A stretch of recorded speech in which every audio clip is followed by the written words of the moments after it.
Hey, everybody, and welcome to my in5 series where I cover a topic in about 5 minutes. It's a little bit zoomed in here because Industry and Audio wrote in on my how to use the TX-6 with an MPC and is having some ground noise issues that basically connects it up to studio monitors and all of a sudden getting a like hum or buzz or something. Didn't get like into super detail, but I'm going to guess that this is a ground loop issue, and you can get ground loop issues in several ways, but basically anything that shares a common ground is potentially a way to introduce noise that you're going to get from like computer noise, whether it's like a hard drive read, um, could be just like static. You can pick up noise all kinds of ways. So I'm going to go over a number of things and tell you what my most common personal issue is and how I solve it. But I'm going to show you here. I'm kind of zoomed in intentionally because see these cables here? These cables have some metal ends on them. And this can be a real problem when I maybe accidentally take something and just have like a cable that's got nothing on it, but it's metal. The metal touching metal can cause you to extend your ground loop or pick up like radio frequency signals or all kinds of other fun things, and definitely generate a lot of noise. So if you got cables that there's nothing intrinsically wrong with having like these metal ends on it. I mean, I'm using them here because by and large, I'm making sure that there's nothing like going across or touching that might be metal. So like, plastic's fine, but I've got these other shorter TRS cables.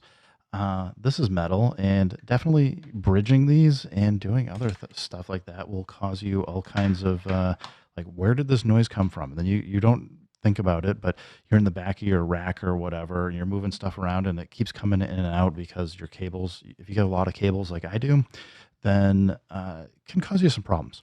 But that's usually like that's not usually the issue I'm dealing with. Usually the issue I'm dealing with, like 80% of the time, is these dumb USB connectors. They all share a common ground, and if you don't have, if you're using like a hub or something, a higher quality hub will tend to either reduce or eliminate USB ground noise. But as soon as you plug in, you're running the risk of picking it up. And I'm just going to show you with the Dirty Wave M8 here. I'm going to turn it on. We'll plug it in. And I mean, this is like some distorted stuff, but it sounds fine.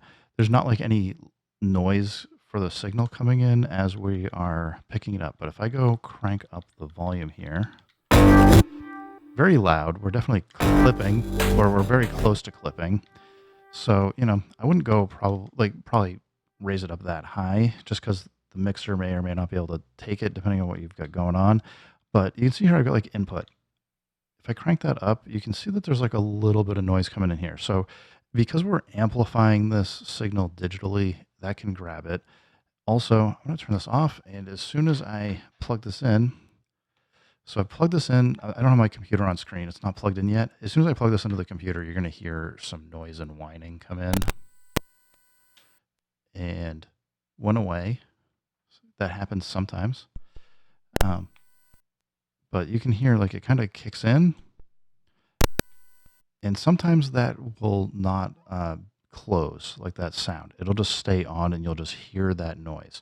If you have that as a problem, what you probably need in place is a ground loop isolator. You can get them for USB. I usually tend to put them on audio because you can pick it up in other ways as well. But basically just take another cable, stick it into one end, and put the isolator in the middle. And what you can hear, see, these are touching. We're getting noise. So we got two metal. The noise goes away when it's not touching. So it's a reason why you may not want metal connectors on your end. But you can see here, it's working fine.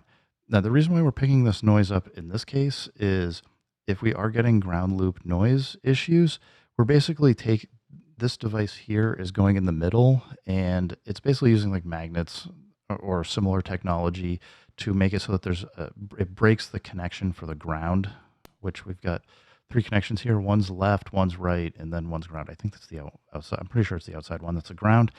Anyway, by touching these, we're bringing the ground absolutely back together so that there's no reason to have this in place if you're connecting them back this way. So just something to keep in mind. So how does this help you? Maybe it doesn't, but this is just why I'm trying to say some of these cables the cables can introduce ground loop noise issues, but I would say it's probably the less likely introduction. If you've tested your cables and they all sound fine, they're probably okay. I just make sure if you have ones that have like metal ends on them that they're not touching. If you've got like other stuff, like if you can isolate it down to a specific device, a couple things you can try is just see if you can put different devices on different outlets in your house. It can be a real pain. So maybe don't, if it doesn't help, that maybe isn't going to solve your issue. You can also get rack devices or like, floor power conditioners. So like look at into getting a something that actually will try and clean up the power signal coming from your wall and try and, or sometimes it'll help like separate power. And then finally, look at your USB because you might be getting this random, like sometimes it works, sometimes it doesn't. Like if you just disconnect this, and I can't disconnect it here right now because if I do, all of a sudden my OBS audio will go away. But try disconnecting your USB and see if your noise goes away. If it does, then you then can kind of backtrack and figure out what devices are sharing like that ground and try and get like a few of these ground loop isolators. I'll put this one, I'll try to remember to put this in the link in the description, but it's the ATG00101. I think this is from a German company. I've been using this one, been working great. So I hope that helps you out. There's a million other things to talk about for USB ground or USB and audio ground loop issues, but I found that the cheaper way is typically to just do the audio. The impact will be about a 6 dB, 3 to 6 dB drop usually. So you'll have to like pick up the gain someplace else, but because you've removed the noise, it's not so bad. And you should find that they don't color the audio at all, although some of them do. Anyway, industry and audio, thank you for the question. Everybody else, thanks for stopping by. Keep making music, keep having fun. Remember, if it sounds good, it is good. And peace.